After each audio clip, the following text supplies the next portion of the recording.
യാത്ര പോകുന്നതിനെ കുറിച്ചൊക്കെ നമ്മൾ സംസാരിച്ചിരുന്നു, വാഹനം ശ്രദ്ധിക്കേണ്ട കാര്യങ്ങളൊക്കെ സംസാരിച്ചിരുന്നു.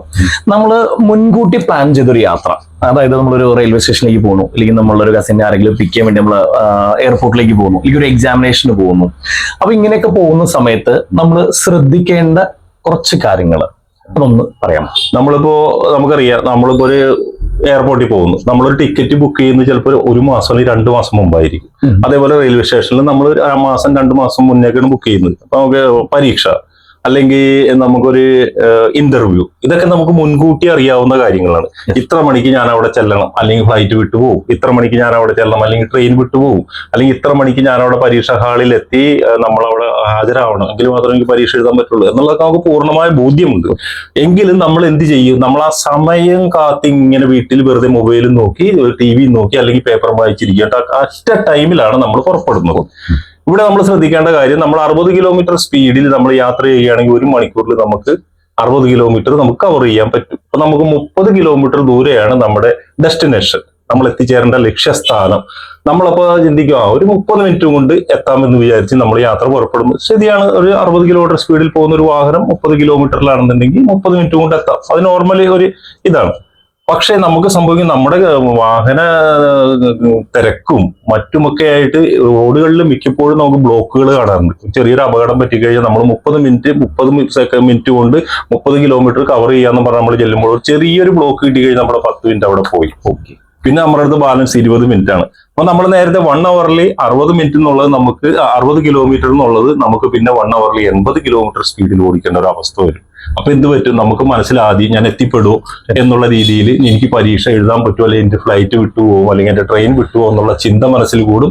അങ്ങനെ നമ്മൾ ആ ഒരു യാത്രയിൽ പിന്നെ ചെറിയൊരു ബ്ലോക്കും കൂടി കിട്ടി കഴിഞ്ഞിട്ടുണ്ടെങ്കിൽ ചിലപ്പോൾ നമ്മൾ ആ ഡെസ്റ്റിനേഷനിൽ കറക്റ്റ് ടൈമിൽ നമ്മൾ എത്തിപ്പെടില്ല. അപ്പൊ നമ്മൾ ചെയ്യേണ്ട കാര്യം, 30 മിനിറ്റിൽ നമുക്ക് എത്താവുന്ന സ്ഥലത്ത് നമ്മൾ പുറപ്പെടുമ്പോൾ ഒരു 50 മിനിറ്റ് എങ്കിലും കയ്യിൽ പിടിച്ചിട്ട് വേണം നമ്മൾ ആ യാത്ര പുറപ്പെടുവാനായിട്ട്. അപ്പൊ നമുക്കൊരു ചെറിയൊരു ബ്ലോക്ക് അല്ലെങ്കിൽ ചെറിയൊരു എന്തെങ്കിലും പ്രശ്നം, വണ്ടിക്ക് തന്നെ എന്തെങ്കിലും ഒരു മിസ്റ്റേക്ക് പറ്റി കഴിഞ്ഞാലും നമ്മുടെ സേഫ് ആയിട്ട് നമ്മുടെ 30 മിനിറ്റ് നമ്മുടെ കയ്യിലുണ്ട്. നമുക്ക് അപകടരഹിതമായ യാത്രയിലൂടെ നമ്മുടെ ഡെസ്റ്റിനേഷനിൽ നമുക്ക് സമാധാനപരമായിട്ട് എത്തിച്ചേരുവാൻ സാധിക്കും. അപ്പൊ എല്ലാ യാത്രക്കാരും ഇങ്ങനെയുള്ള സ്ഥലങ്ങളിൽ പോകുമ്പോൾ ശ്രദ്ധിക്കേണ്ട ഒരു കാര്യം, നമ്മൾ കുറച്ച് സമയം നമ്മുടെ കയ്യിൽ കരുതിയിട്ട് വേണം ആ യാത്ര പുറപ്പെടുവാനായിട്ട്. അറ്റ് എ ടൈം ആ ടൈം കയ്യിൽ വെച്ചുകൊണ്ട് ഒരിക്കലും നമ്മൾ യാത്ര പുറപ്പെടരുത്. ഒരു 1/2 മണിക്കൂർ യാത്രയാണെങ്കിൽ 50 മിനിറ്റ് കയ്യിൽ കാണണം.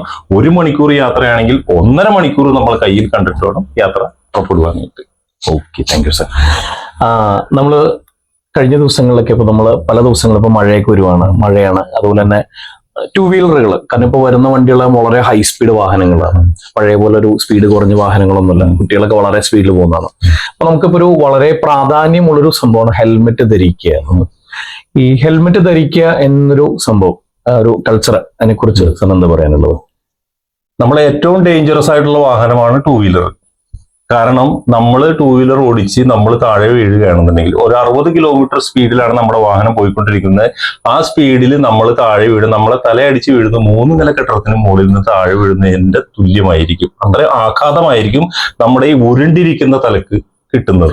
നമ്മുടെ വേറെ ഏത് അവയവങ്ങൾ, കയ്യോ കാലോ ഏത് അവയവങ്ങൾ നമുക്കൊരു ഫ്രാക്ചർ പറ്റിക്കഴിഞ്ഞാൽ ഒരു 6 മാസം കൊണ്ട് നമുക്ക് അതിനകത്ത് റിക്കവർ ചെയ്ത് പഴയ രീതിയിലേക്ക് വരാൻ പറ്റും.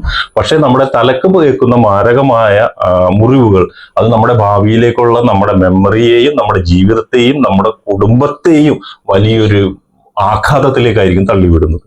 അപ്പൊ അത് പ്രത്യേകിച്ച് നമുക്ക് ഈ ചെറുപ്പക്കാരോട് പറയാം, നമ്മുടെ ചെറുപ്പക്കാര് മിക്കതും ഹെൽമെറ്റ് വെക്കാണ്ടാണ് യാത്ര ചെയ്യുന്നത്.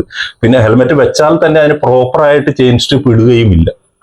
ചെയിൻ സ്ട്രിപ്പ് ഇട്ടിട്ടുണ്ടെങ്കിൽ ഈ ലേഡീസ് താലിമാല ധരിക്കുന്നതുകൊണ്ട് ഇവിടെയും വരെ ചെയിൻ സ്ട്രിപ്പ് തൂങ്ങിക്കിടക്കുന്ന രീതിയിലാണ്. അപ്പോഴും നമുക്ക് ഈ ഹെൽമെറ്റ് വെക്കുന്നത് കൊണ്ട് ഒരുവിധ ഗുണവും കിട്ടുന്നില്ല.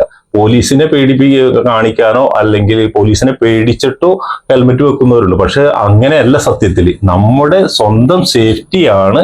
നമ്മൾ പലപ്പോഴും നമ്മൾ കാണാറുണ്ട്, തലക്ക് ഗുരുതരമായ പരിക്ക് പറ്റിയതിനു ശേഷമാണ് ആളുടെ മൃത്യു സംഭവിക്കുന്നത്. കയ്യോ കാലോ ഒടിഞ്ഞാലൊന്നും ആള് മരിക്കുന്നില്ല. 2 വീലറിൽ ഏറ്റവും കൂടുതൽ ആക്സിഡന്റ്, കാരണം നമ്മുടെ 2 വീലറിന്റെ സ്പീഡ് 160, 150 എന്നൊക്കെ കമ്പനി എഴുതിയിട്ടിട്ടുണ്ടെങ്കിലും അവർ ഓടിക്കുന്ന സ്ട്രെയിറ്റ് ആയിട്ടുള്ള വലിയ റോഡുകളിലാണ്. പക്ഷെ നമ്മുടെ എല്ലാം ഇട റോഡുകളാണ്, വളവും തിരിവും ഒക്കെ ഉള്ള റോഡുകളാണ്. ഇവിടെയൊക്കെ നമ്മളൊരു മിനിമം സ്പീഡിൽ കൂടുതൽ ഈ വാഹനം ഓടിക്കരുത്. പ്രത്യേകിച്ച് മഴക്കാലത്ത് നമ്മൾ ചവിട്ടുന്ന ബ്രേക്ക് നമ്മൾ വിചാരിക്കുന്നിടത്ത് ചിലപ്പോൾ കിട്ടിയെന്നിരിക്കില്ല, സ്കിഡായി നമുക്ക് അപകടം സംഭവിക്കാം. അപ്പൊ അതുകൊണ്ട് ഹെൽമെറ്റ് മസ്റ്റാണ്. എല്ലാവരും ഹെൽമെറ്റ് ധരിക്കണം. ഹെൽമെറ്റ് ധരിച്ചാൽ മാത്രം പോരാ, ആ ചെയിൻ സ്ട്രിപ്പ് നമ്മുടെ 2 വിരൽ കടക്കത്തക്ക രീതിയിൽ ടൈറ്റ് ആയിട്ട് ധരിച്ചാൽ നമ്മളും സേഫ് ആണ്, നമ്മുടെ കുടുംബവും സേഫ് ആണ്, നമ്മുടെ സമൂഹവും സേഫ് ആണ്. അത് അങ്ങനെ ഞാൻ പ്രത്യേകിച്ച് പറയാൻ കാരണം, നമുക്കൊരു അപകടം പറ്റി, ഞാൻ എന്റെ കുടുംബനാഥനാണ്, എനിക്ക് എന്റെ തലക്കൊരു അപകടം പറ്റി, നമ്മൾ ആസ്റ്റർ മെഡിസിറ്റി ചെന്ന് കഴിഞ്ഞാൽ പറയുന്നത് 35 ലക്ഷം രൂപ കെട്ടിവെക്കുന്നതാണ്. നമ്മുടെ കുടുംബത്തിന് ആ പൈസ ചെലവാക്കാനുള്ള കെൽപ്പില്ല. അപ്പൊ നമ്മൾ എന്ത് ചെയ്യും?